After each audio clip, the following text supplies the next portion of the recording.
What is the ultimate revenge? Is it wealth? Is it fame? Or is it showing the person who threw you away that they weren't just discarding a partner, but overlooking a titan? In tonight's story, we dive into a world of glamour, betrayal, and the shattering illusion of success.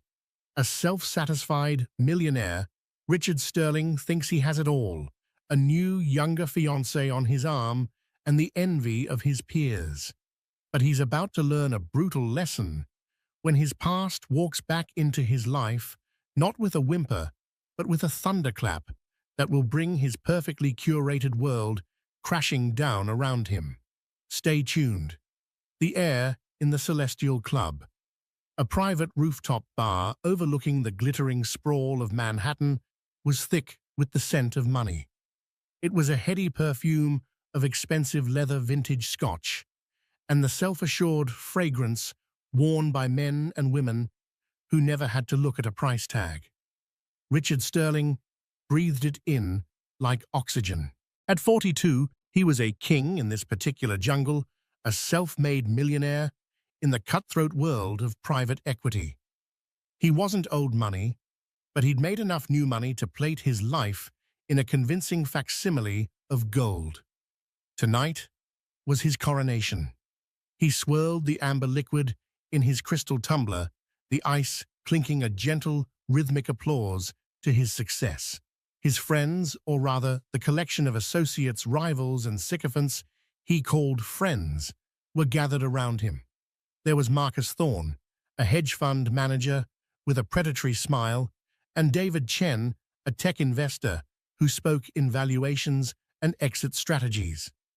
To Richard, Marcus toasted, raising his glass, finally closing the chapter on the starter marriage and moving on to the collector's edition. A wave of knowing chuckles rippled through the group. Richard's lips curled into a smug smile.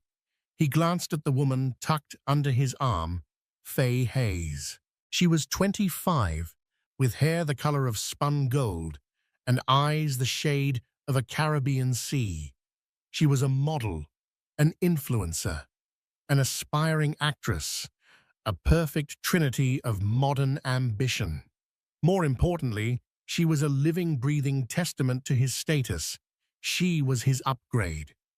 "She's a work of art, Sterling," David commented, his eyes doing a quick, appreciative scan of Faye.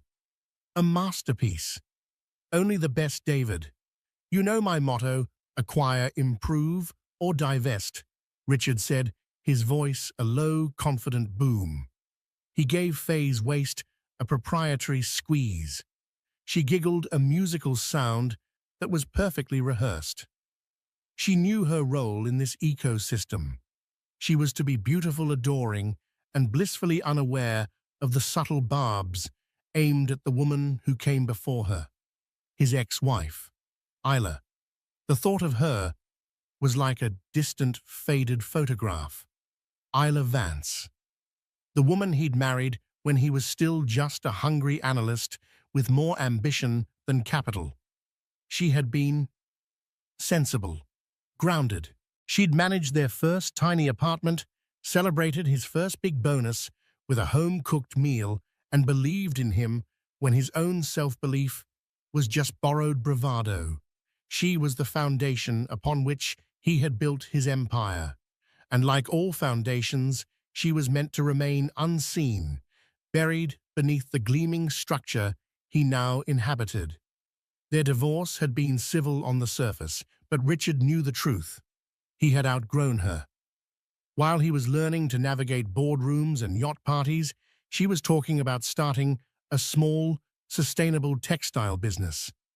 While he was acquiring companies, she was looking at looms. It was quaint pathetic, really. He needed a woman who reflected his station, not one who reminded him of his humble beginnings. "I heard Isla still puttering around with that little fabric hobby of hers," Marcus said, leaning in conspiratorially. "My wife saw her at some farmer's market in Brooklyn, of all places, selling scarves or something." Richard scoffed, a short, sharp sound of derision. "Let her. It keeps her busy. Some people are just meant for the minor leagues. It's a shame, but what can you do? I sent her a generous settlement, more than enough to fund a lifetime of knitting circles. He felt a surge of validation. Here he was in the penthouse of New York society while she was peddling handicrafts in a borough he hadn't set foot in for years. He had won. The divorce was the ultimate divestment, and Faye was the ultimate acquisition. Well, tonight's about the future, Richard declared, raising his glass higher. To my beautiful fiancée Faye, the woman who understands what it means to reach for the stars. Faye beamed, her smile as bright as the diamond on her finger, a 10-carat rock he had delighted in telling everyone was triple the size of Isla's old ring. As the group drank to his toast, Richard felt an intoxicating sense of triumph. He scanned the room, his kingdom. The dark wood paneling, the soft jazz trio in the corner, the panoramic view of a city that lay at his feet. Everything was perfect. Everything was in its place.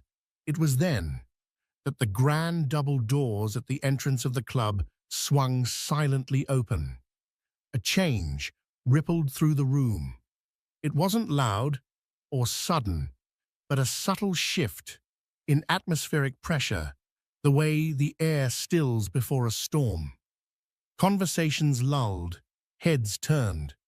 The jazz trio seemed to lose its rhythm for a beat. Richard followed the collective gaze, a flicker of irritation in his eyes. Who had the audacity to command such attention to steal his spotlight? And then he saw her. It was Isla, but it wasn't the Isla from the farmer's market of his imagination. It wasn't the sensible, quiet woman in practical shoes and a cardigan. The woman standing in the doorway was a vision. She wore a simple, impeccably tailored gown of emerald silk that clung to her form, a color that made her dark hair and fair skin seem luminous. Her only jewelry was a pair of delicate diamond earrings that caught the light, and a newfound confidence that radiated from her like a physical force. She looked taller, not in height, but in presence. She carried herself with an elegant, unbothered grace that made every other woman in the room, including Faye, suddenly look overdone. Richard's glass stopped halfway to his lips. His heart gave a hard, painful thud against his ribs.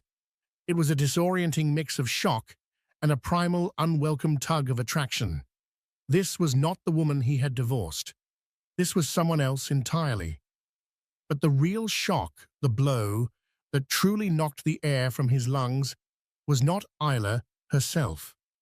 It was the man whose hand she was holding. He wasn't a celebrity. He wasn't a politician. To most of the world, he was all but invisible, which in this world made him the most powerful man of all. He was Julian Croft. If Richard Sterling was a king, Julian Croft was a deity, a recluse, a legend, a true billionaire, not a mere millionaire who played at being rich. His wealth wasn't in flashy assets. It was in foundational technology, in controlling interests, in global logistics, in patents that would shape the next century. He was whispered about, in the highest echelons of finance, a ghost who moved markets with a single phone call. He never attended these events. He never posed for pictures. His privacy was his ultimate luxury. And he was holding Isla's hand. Not formally, not a polite escort's grip. Their fingers were intertwined, a gesture of casual, profound intimacy that spoke volumes. He leaned down and murmured something in her ear, and her lips, the same lips that once whispered encouragement to a young Richard Sterling, curved into a genuine, radiant smile. The sound in Richard's ears was like a roaring vacuum. The smug satisfaction, the triumph, the carefully constructed reality of his perfect life, it all shattered in an instant. Marcus's jaw was slack. David Chen looked like he had seen a ghost. and Faye beside him had gone rigid, her painted smile frozen in place. In that moment, Richard Sterling understood. He wasn't the king of the jungle. He had been playing in a gilded cage all along, and the door had just been blown off its hinges. His ex-wife, the starter wife he had pitied and discarded, hadn't just walked in. She had arrived, and she had brought the man who owned the world with her. The silence that had fallen over Richard's table was a heavy, suffocating blanket. The clinking of ice in his own glass just moments ago, a sound of triumph, now seemed to mock him with its frivolity. His mind, usually a sharp and decisive instrument, was a chaotic mess of denial, rage, and a deep, humiliating confusion. "It's a mistake," was his first thought. "A coincidence. She's his lawyer, his caterer. Anything but that." But the way Julian Croft looked at Isla dispelled any such notion. It was a look of quiet admiration, of deep-seated affection. He wasn't looking at a subordinate, he was looking at an equal. As they moved further into the room, a path seemed to magically clear for them. The club's owner, a man who usually treated Richard with a fawning deference, hurried over to greet them personally, his smile genuine and respectful in a way it never was for Richard. "Mr. Croft, what an unexpected honor. And Ms. Vance, you look absolutely stunning," the owner gushed. Ms. Vance, not Mrs. Sterling. The name she had so eagerly taken, and the name he had assumed she clung to like a piece of wreckage from their shared life. He realized with a jolt that he hadn't thought of her as Isla Vance in over a decade. In his mind, she was permanently, irrevocably his ex. Marcus was the first to speak, his voice a hoarse whisper.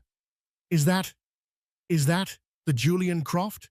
The man who bought out Omnicorp with pocket change?" "It can't be," David muttered, but his eyes, wide with disbelief, told a different story. Faye finally broke her frozen state. She turned to Richard, her voice a sharp, high-pitched query.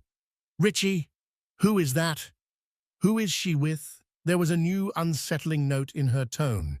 The adoring gaze was gone, replaced by a calculating curiosity. She was recalibrating, assessing the new power dynamic that had just detonated in the room. Richard couldn't answer. His throat was tight. He watched as Julian guided Isla to a secluded booth in the corner, a prime spot that was always reserved, and one Richard himself had never been offered. He saw Julian help her with her chair, a simple act of courtesy that felt more profound than any of Richard's grand, ostentatious gestures. He felt a hot flush of shame creep up his neck. The story about Isla at the farmer's market, his own condescending pity, it all felt like a pathetic joke now, and he was the punchline. He had been bragging about his 10-carat diamond, while she was holding hands with a man who could buy the entire diamond mine. "I need a drink," Richard said, his voice raw. He threw back the rest of his scotch, the burn doing nothing to quell the fire in his gut. He had to do something. He couldn't just sit here exposed and humiliated in front of his friends. He had to regain control of the narrative. Pushing his chair back abruptly, he stood up. "Richie, what are you doing?" Faye asked, her hand flying to his arm. "I'm going to go say hello," he said, forcing a casualness into his voice that he did not feel. It's the polite thing to do. As he walked across the room, he could feel every eye on him. The short distance to their booth felt like a mile-long walk of shame. He formulated a plan in his head. He'd be cool, magnanimous, the bigger man. He'd congratulate her, make a joke, show everyone that this didn't affect him in the slightest. He reached the booth. "Isla," he said, his voice coming out a little too loud.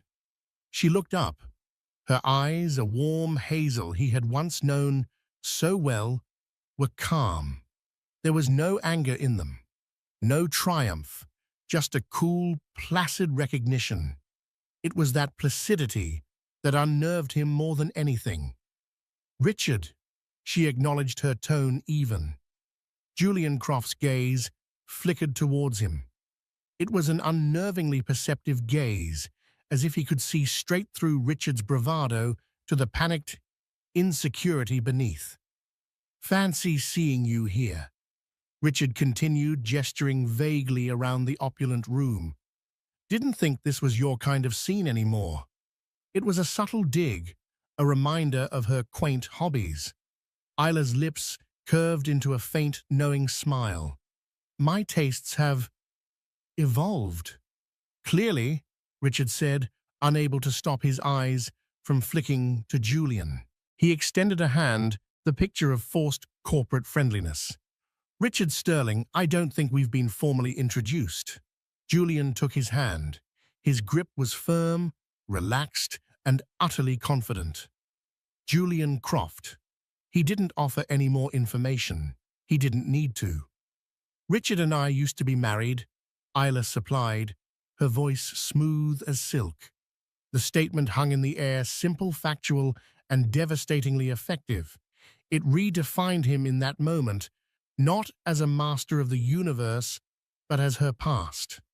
"Well," Richard stammered, his scriptless, "this is quite the surprise, the two of you." "Why would it be a surprise, Richard?" Isla asked, a genuine curiosity in her question that was sharper than any barb. "Did you assume I'd simply vanish?" Before he could formulate a response, Julian spoke for the first time, his voice a low, calm baritone that commanded attention without having to raise its volume.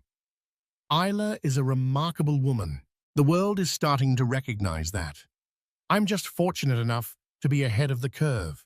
He then turned, his full attention back to Isla, effectively dismissing Richard as if he were a waiter who had overstayed his welcome. The dismissal was so complete, so effortless, that Richard was left standing there, speechless and obsolete. He had come over to assert his dominance and had been rendered utterly irrelevant in less than a minute. He retreated back to his table, his face a mask of thunder. "What happened? What did they say?" Marcus pressed, leaning forward eagerly. Richard sank into his chair.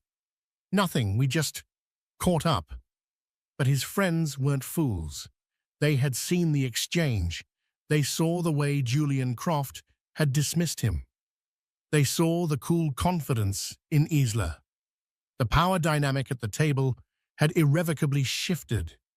The fawning admiration for Richard was gone, replaced by a feverish, gossipy interest in his ex-wife. "I can't believe it. Julian Croft," David kept muttering, pulling out his phone, no doubt to text everyone he knew. "How did she manage that? I mean, she was always so plain." The word hung in the air. Plain. It was the word Richard himself had used to describe her. And it was a lie. He saw that now. Isla wasn't plain. He had just lacked the eyes to see her color.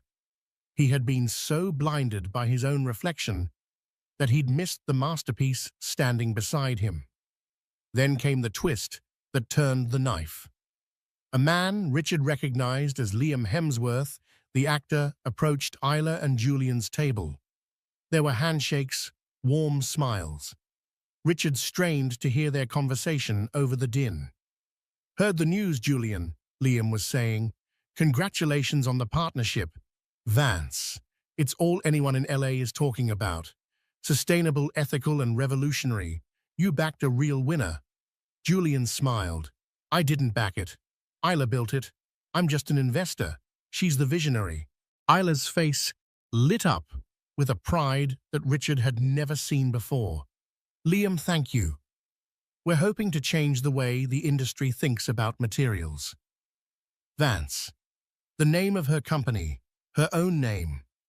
Not some cutesy homespun brand, a real company. The hobby he had mocked, the little fabric thing, was being discussed by movie stars and funded by billionaires. The blood drained from Richard's face. He felt a profound, sickening sense of vertigo, as if the floor had dropped out from under him.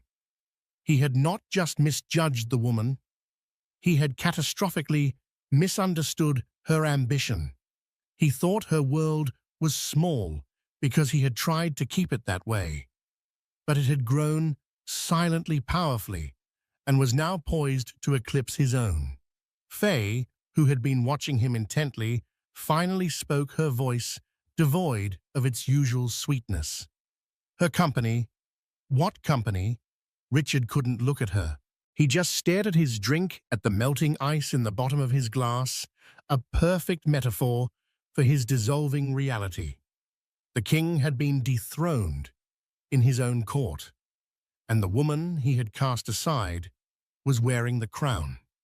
The drive home to his sterile, minimalist penthouse in Richard's gleaming German sports car was an exercise in oppressive silence. Faye sat in the passenger seat, staring out at the blurred city lights, her usual stream of chatter dammed by a wall of sullen contemplation. The 10-carat diamond on her finger seemed to have lost some of its luster under the harsh glow of the streetlights.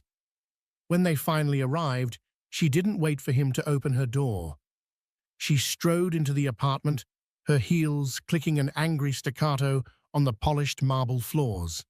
She threw her clutch onto a white leather sofa and spun to face him, her arms crossed. "You lied to me, Richard." "I didn't lie," he said, loosening his tie, feeling like it was strangling him. "I don't know what you're talking about." "Don't you?" Her voice was sharp, accusatory. "You told me she was nothing, a sad little divorcee living off your money, making scarves in her lonely apartment. You painted this picture of a pathetic woman you'd outgrown, someone to be pitied." She took a step closer, her eyes flashing. That woman back there was not pathetic. The way Julian Croft looked at her, the way everyone in that room looked at her, that wasn't pity, Richard. That was respect. And you told me her little hobby was a joke. It turns out her joke is a company big enough to get investment from one of the richest men in the world. How was I supposed to know? He snapped, his own frustration boiling over. It was a little hobby. She was talking about organic dyes and hand-weaving techniques. It was nonsense. Was it, Richard? Faye shot back. Or were you just not listening? The question struck him with the force of a physical blow, because he knew in a dark, shuttered corner of his soul that it was the truth. He hadn't listened. As Faye continued her tirade, her voice faded into a dull buzz in Richard's ears. He was no longer in his multi-million-dollar penthouse. He was adrift in the canyon of his memory, the echoes of his past, with Ela swirling around him. He remembered a dinner, maybe 8 years ago.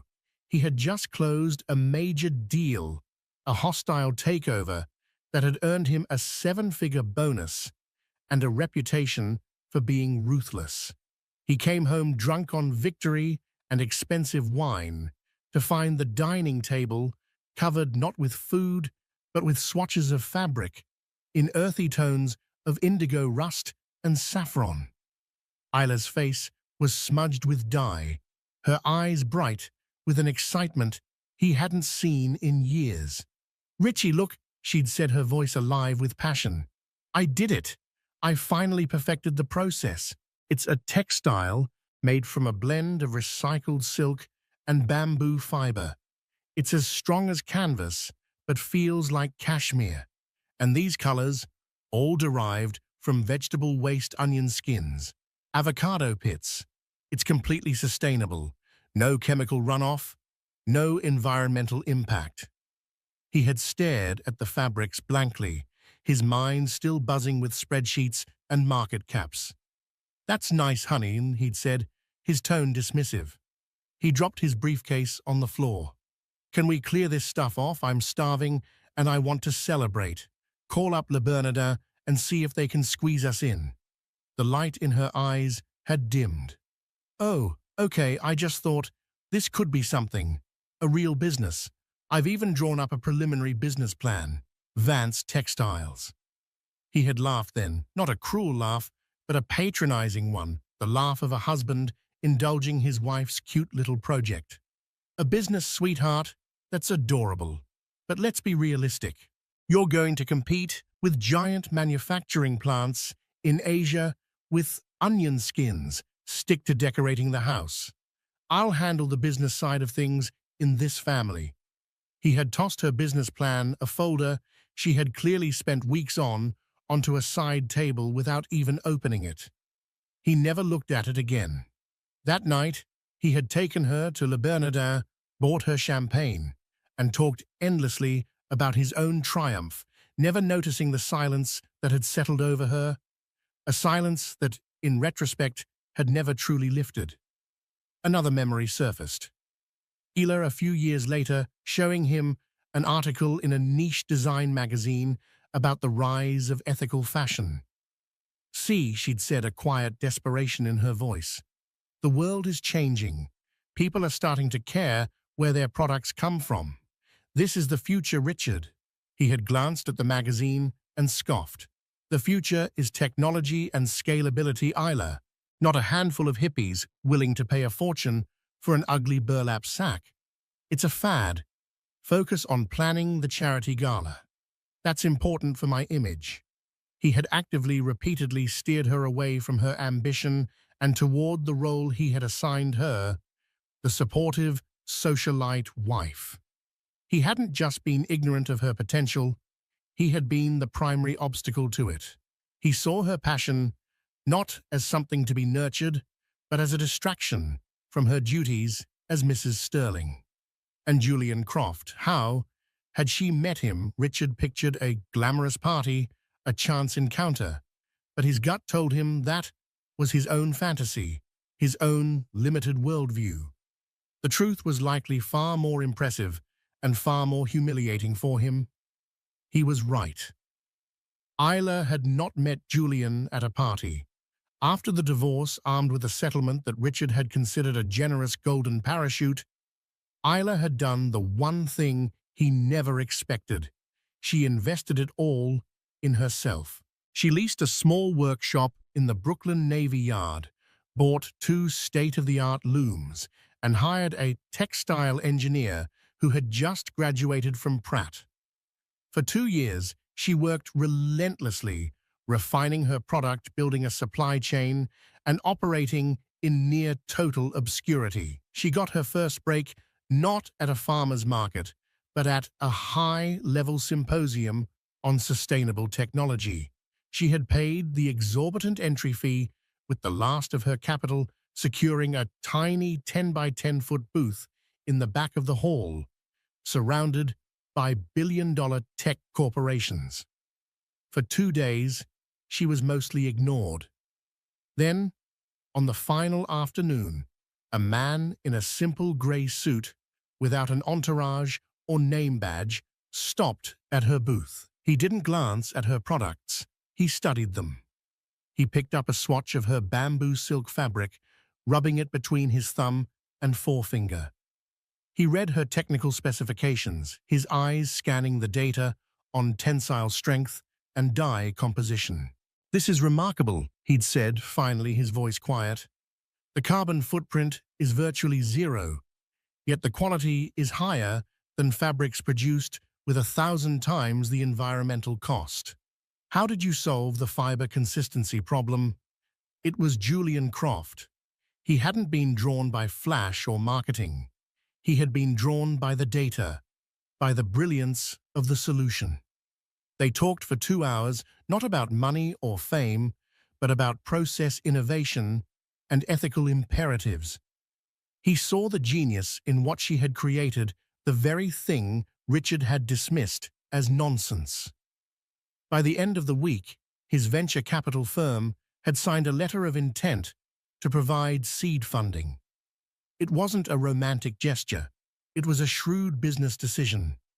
The romance, Isla would later admit to a friend, came after born from a meeting of minds, a shared passion for building something meaningful. Julian wasn't attracted to the woman Richard had divorced.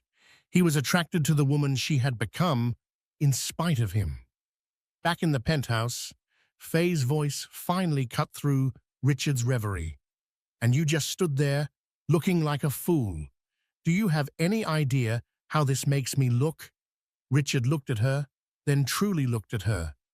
He saw her for what she was: beautiful, ambitious, and utterly transactional. He had chosen her because she was a reflection of his own superficial values. And now that reflection was showing him a distorted, ugly version of himself. He had thought Faye was his masterpiece, his upgrade. But he was starting to realize she was just a mirror, and he didn't like what he was seeing.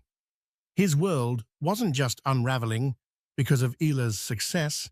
It was unraveling because her success held up a giant, merciless mirror to his own profound failure, not as a businessman, but as a man.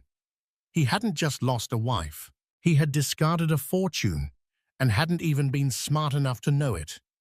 In the days that followed the disastrous night at the Celestial Club, Richard Sterling's world began to shrink. The incident became the premier piece of gossip in their elite circle. David Chen's texts had clearly made the rounds. When Richard walked into a boardroom, the pre-meeting chatter would suddenly die down. He'd catch the whispers, the sideways glances. His power, once absolute in his sphere, was now being questioned. He was no longer the man to be envied. He was the man who'd made the biggest blunder in social and romantic history. His calls to Marcus Thorne, once a reliable well of gossip and flattery, were now met with a cool professionalism. The invitations to exclusive poker nights and weekend golf trips dried up. He was becoming a liability, a walking punchline. The worst part was the coverage.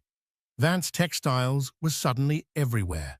Forbes ran a feature, "The Phoenix of Fabric, How Ila Vance is Weaving the Future of Fashion." Vogue Business did a deep dive into her supply chain. Her face, serene and confident, was on magazine covers and business websites, and often Julian Croft was mentioned not as her savior, but as her strategic partner. Richard became obsessed.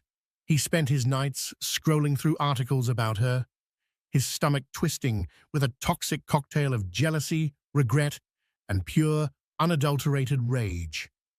He saw photos of her and Julian at gallery openings, at tech conferences, looking every bit the power couple. He, Richard Sterling, had been relegated to a footnote in her story. The foolish ex-husband. His relationship with Faye was fracturing under the strain. She had become distant, her phone always in her hand, her expression a mixture of boredom and resentment. She started making comments, sharp little digs that hit him where it hurt most. "I saw Ila's company is opening a flagship store in Soho," she said one morning over breakfast, not looking up from her phone. "Must be nice to have a billionaire boyfriend to pay for it." "He's an investor, not her piggy bank," Richard snapped. "It's a business." "Whatever," she scoffed. "All I know is that my agent called yesterday. A casting director who was interested in me for a commercial suddenly thinks I'm not the right fit. It's because of you, Richard. You're yesterday's news, and I'm being dragged down with you." Her words were cruel, but they struck a nerve of truth. His social currency was plummeting, and Faye, whose entire career was built on association and image, was panicking. The breaking point came a week later. Richard was in a meeting with a group of potential investors from Singapore for a new fund he was launching. It was a critical deal, the one he needed to reassert his dominance. Everything was going well. He was in his element, charming and persuasive, throwing around figures and projections. Then one of the investors, a stern-faced man named Mr. Lim, paused. "Mr. Sterling, your projections are impressive, but our due diligence team has raised a concern about your judgment." Richard stiffened. "My judgment? My track record speaks for itself." Mr. Lim offered a thin, unapologetic smile. "Indeed. But we have also been reading about Vance Textiles, a truly revolutionary enterprise. We understand your ex-wife is the founder. You were married to her during the initial development phase of her core technology, yet you passed on the opportunity to be her seed investor. An opportunity that a man like Julian Croft seized immediately." He leaned forward slightly. "Our concern is simple. If you could not see the billion-dollar potential in your own house, how can we be confident that you can see it for us in the market?" The room went cold. It was the ultimate indictment. His greatest personal failure was now infecting his professional life. It was a direct attack on the very core of his identity, his ability to spot value. He mumbled some excuse about a conflict of interest, but the damage was done. The air of doubt was palpable. The deal wasn't dead, but it was on life support. He left the meeting in a cold fury. Humiliation had curdled into a dark, viscous need for revenge. He couldn't stand by and watch her rise on the ashes of his reputation. If he couldn't be the hero of the story anymore, he would become the villain. He would tear her down. His first move was to call his private investigator, a former NYPD detective named Sal, who operated in the city's gray areas. "Sal, it's Richard Sterling," he said, his voice low and tight. "I need you to dig into Isla Vance's company, Vance Textiles. I want everything. Supply chains, employee records, financials. Find a weakness. A disgruntled employee, a supplier. She cut corners with a permit she forgot to file. I don't care how small. Find me some dirt." His next call was to a notorious financial blogger, a man known as the Vulture, who ran a muckraking website that could move stock prices with a single negative post. Richard had fed him tips before to his own benefit. "I have a story for you," Richard said, "about the market's new darling Vance Textiles. It seems their ethical image might not be as clean as it looks." For the next 2 weeks, Richard orchestrated a covert war. Sal's digging turned up a minor issue. A supplier in Peru had been briefly cited for a water usage violation 6 months ago. It was a clerical error that had been rectified immediately, but in Richard's hands, it was a weapon. He fed this information, twisted and amplified, to the Vulture. The resulting blog post was a masterpiece of insinuation and character assassination. The headline screamed, "Vance's virtue. Signal is ethical. Textile giant exploiting South American resources." The article painted Ela not as an innovator, but as a hypocrite, using a carefully selected photo of her from the gala, making her look decadent and out of touch. Simultaneously, Richard used his own network. He called contacts at a major fashion conglomerate he knew was threatened by Vance's rise. He hinted that Vance's proprietary fiber blend wasn't as durable as claimed, suggesting they independently run tests that were designed to fail. He whispered to bankers that Julian Croft's investment was a vanity project, and that the company was burning through cash with no clear path to profitability. He was building a counter-narrative, a web of lies and half-truths designed to poison her reputation and spook her investors. It was a dirty, underhanded campaign, but Richard felt a grim satisfaction. He was back in control. He was no longer the victim. He was the puppet master, pulling the strings from the shadows. He was so consumed by his campaign of sabotage that he didn't notice Faye packing a suitcase until he found her standing by the door of the penthouse, 2 designer bags at her feet. "Where are you going?" he asked, a sense of dread dawning on him. I'm going to stay with my sister in LA for a while, she said, her voice flat. She wouldn't meet his eye. For how long? She finally looked at him, and there was no anger in her eyes anymore, just a cool, clinical pity. Don't call me Richard. I'll call you. He knew what that meant. It wasn't a temporary break. It was an exit. She had seen the way the wind was blowing and was jumping ship before it sank. The ultimate acquisition was divesting herself. It's because of her, isn't it? He said, the words tasting like acid. No, Faye said, shaking her head. It's because of you. I saw the article from that Vulture blog. Marcus told me what you've been doing, the rumors you've been spreading. I might be a lot of things, Richard, but I'm not with a man who's so pathetic he has to destroy his ex-wife to feel powerful. She opened the door. The man I thought you were would have moved on and built something bigger and better, but you're just small, and I don't do small.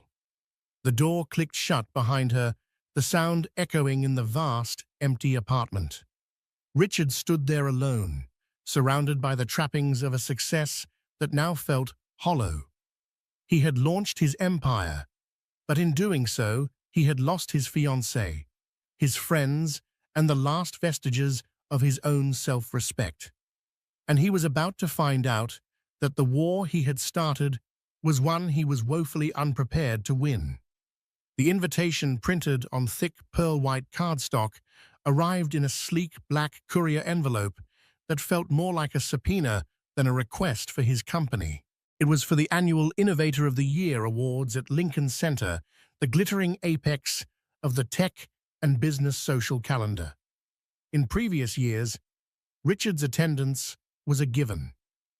He'd command a prime table, basking in the glow of influence. This year, the invitation was a challenge, a gauntlet thrown down on expensive paper.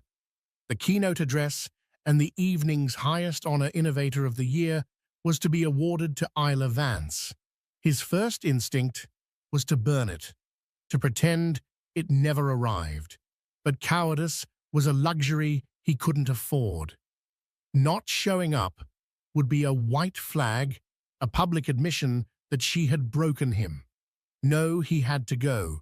He would don the armor of his bespoke Tom Ford suit, fix a mask of bored amusement to his face, and watch her speech as if it were a mildly interesting but ultimately irrelevant piece of theater. He still clung to the belief that his smear campaign was working. Vance's stock, after its small initial public offering, had taken a 6% hit following the Vulture's article. He'd heard whispers from his contacts at rival banks that a couple of second-tier investors were getting nervous. He imagined these as pinpricks of doubt, slowly deflating the magnificent balloon of her success. He had wounded her, he told himself. Tonight, he wanted a front-row seat to watch her stumble. He pictured her voice wavering at the podium, her confidence cracked by the shadows he had cast. He arrived at the venue alone. The soaring glass-walled atrium was already teeming with the city's elite, a sea of black ties and designer gowns. The air buzzed with power. But as he stepped inside, the familiar atmosphere felt different. The friendly waves and backslapping greetings he once took for granted were replaced by something colder, more formal. He saw Marcus Thorne across the room. Their eyes met for a fraction of a second before Marcus turned away, suddenly engrossed in conversation. David Chen gave him a curt nod that was more of a dismissal than a greeting. The cold shoulders were like physical blows. He was an infection, and no one wanted to risk contamination. Undeterred or pretending to be, he made his way to the bar. It was there he saw her. Isla was standing in the center of a circle of influence that included a senior senator, the CEO of a German automotive giant, and a celebrated artist. Julian Croft was by her side, a quiet anchor in the storm of her success. She was wearing a simple, floor-length gown of midnight blue that seemed to absorb the light, making her glow from within. She wasn't just composed, she was magnetic. People weren't just talking to her, they were listening, leaning in, captivated, and Richard, standing 20 yards away, had never felt more invisible. The awards ceremony began. Richard sat at his half-empty table, a grim testament to his new social status. He sipped his water, applauded mechanically for the minor award winners, and waited. Finally, the host, a renowned journalist with a silver mane and a voice like worn leather, stepped up to the main podium.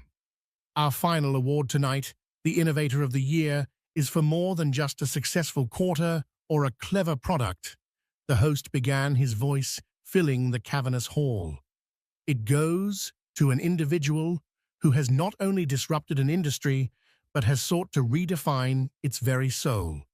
Her work at Vance Textiles has set a new, unassailable standard for sustainability, ethics, and sheer breathtaking design. Ladies and gentlemen, please welcome Isla Vance. The room exploded in a sustained, thunderous wave of applause.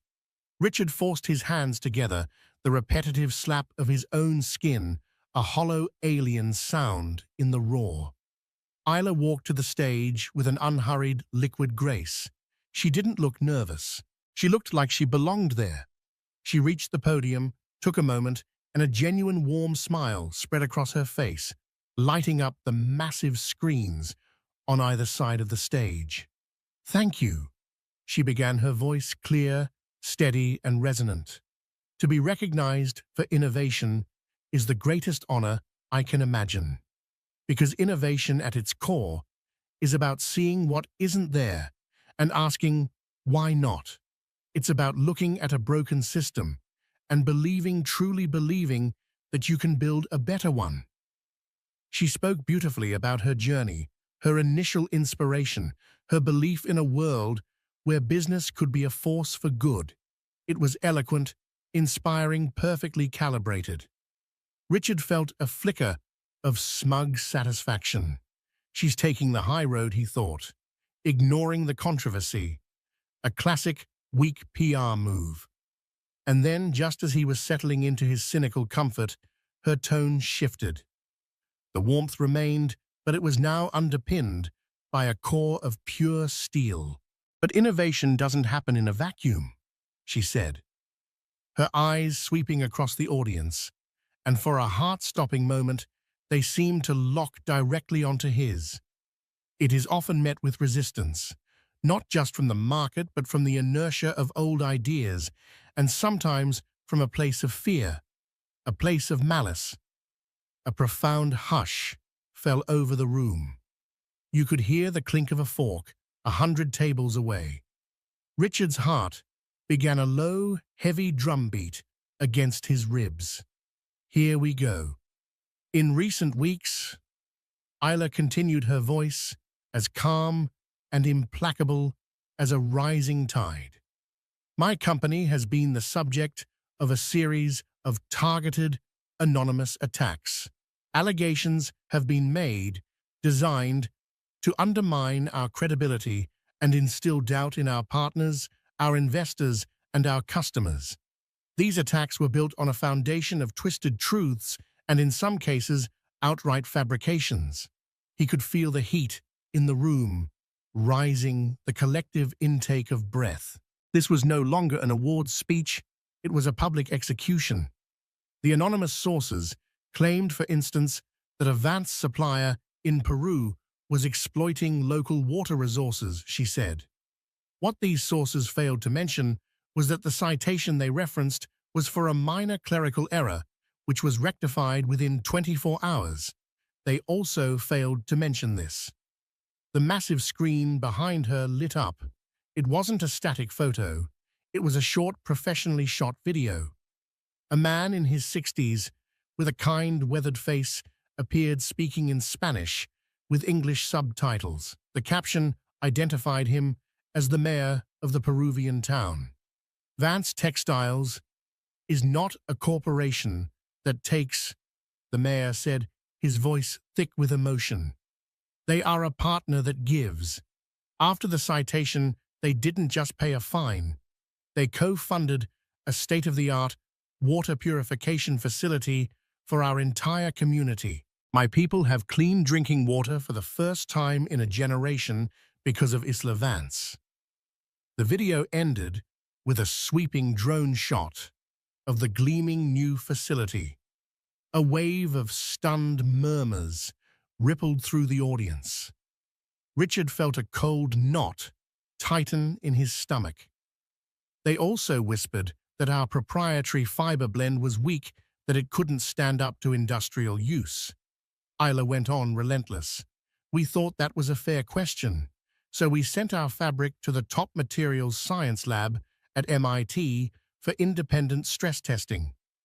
I could show you the data charts, but I think a quote from the lead scientist, Dr. Aris Thorne, might be more effective. The screen changed now, showing a quote in large, bold letters. The Vance V10 fiber is without exaggeration a miracle of material science. In our tests, it outperformed Kevlar for tensile strength at a fraction of the weight and showed zero degradation after 5,000 hours of UV and abrasion testing. It is simply put the future. Richard felt the blood drain from his face. Aris Thorne, that was Marcus Thorne's cousin, a man Marcus had sworn was on their side. The betrayal was dizzying. These attacks were designed to look like journalism, Isla said, her voice now carrying a cold, hard edge of righteous fury. But they were not. They were a coordinated campaign of industrial sabotage orchestrated by a single cowardly source.